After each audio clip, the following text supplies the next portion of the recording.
এটাকে বলে বার্ধক্যের অসহায়ত্ব। এই বার্ধক্যে এসে গাছটি অপ্রয়োজনীয় হয়ে দাঁড়িয়েছে, এখন আর মূল্যায়ন করা হচ্ছে না। দেখুন গাছটা, এটি একটি তাল প্রজাতির গাছ, সৌন্দর্য বর্ধনকারী বিরল প্রজাতির বৃক্ষ। এটিকে বলা হয় হ্যান্ড পাম্প। শিশুকাল থেকে যৌবন পর্যন্ত সৌন্দর্য ছড়িয়েছে পাম প্রজাতির এই বৃক্ষটি। এখন রোগে ভোগা সেই শরীরে আর সৌন্দর্য নেই। ঢাকায় জাতীয় প্রেস ক্লাব অঙ্গনে শতবর্ষজীবী এই বিরল প্রজাতির বৃক্ষটি এখন মৃতপ্রায়। বার্ধক্য মানে অসহায়ত্ব। পেরে খুঁচিয়ে খুঁচিয়ে রক্তাক্ত করেছে।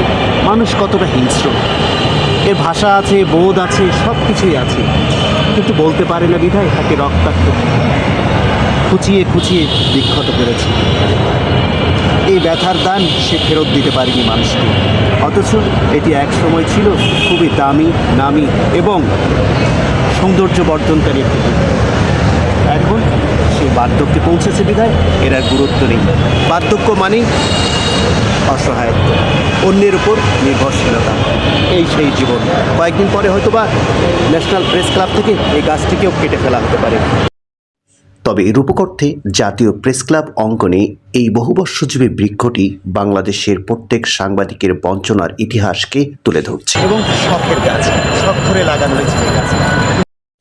শখ দিয়ে শুরু করা সাংবাদিকতা পেশায় জীবন যিনি উৎসর্গ করেছেন, তার জন্য এই বৃক্ষটি অনন্ত দৃষ্টান্ত হিসাবে রয়েছে।